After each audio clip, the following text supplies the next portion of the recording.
Недавно стало известно о наличии лагерей в 4 точках поселка Чира провинции Хотан. Половина жителей поселка, составляющая 75 тысяч человек, находится в этих самых учреждениях. Туркестан Пресс, ссылаясь на статистические данные местного управления, от 2017 года сообщила, что население города составляло 1 миллион 500 тысяч человек. Однако по приказу Центрального управления большая часть населения была отправлена в лагеря, переселена в соседние города и отправлена в ссылку во внутренние провинции Китая.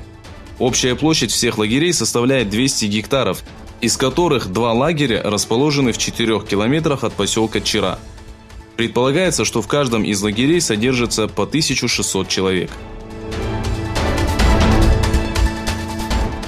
Жители Гонконга, разгневанные местным управлением, продолжают протесты против закона об экстрадиции.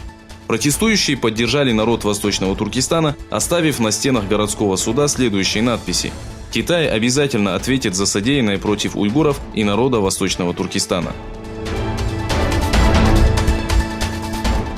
Президент Ирана Хасан Рухани сообщил, что в случае отмены санкций в отношении его страны возможна новая страница в двусторонних отношениях со многими государствами, в том числе и с США. Как сообщила пресс-служба президента Ирана, Рухани провел телефонные переговоры с президентом Франции Эммануэлем Макроном, с которым он обсудил соглашение о ядерном вооружении. Рухани заявил, что несмотря на выход США из соглашения и санкции, наложенные на его страну, Иран в целях сохранения соглашения о ядерном вооружении проявил стратегическое терпение в течение 14 месяцев. В конце разговора Хасан Рухани подчеркнул, что Тегеран аннулировал часть своих обязательств для сохранения данного соглашения. Во время вчерашнего собрания Совета Безопасности ООН было отмечено, что число погибших во время обстрела лагеря беженцев, а также жертв военного столкновения правительства Ливии и сил генерала Хафтера достигло 1000 человек. ООН призвала стороны к перемирию и политическому диалогу. В свою очередь Совет Безопасности осудил обстрел лагеря Таджура, в котором содержались беженцы. В Казахстане задержаны граждане, требующие сложения всех полномочий отметившего свой 79-летний юбилей Нурсултана Назарбаева.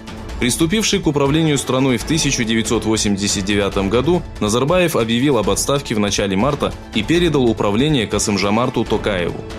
Во время последних выборов Токаев набрал более 70% голосов, но большая часть полномочий осталась за Нурсултаном Назарбаевым. Полиция разогнала протестующих и задержала несколько десятков граждан.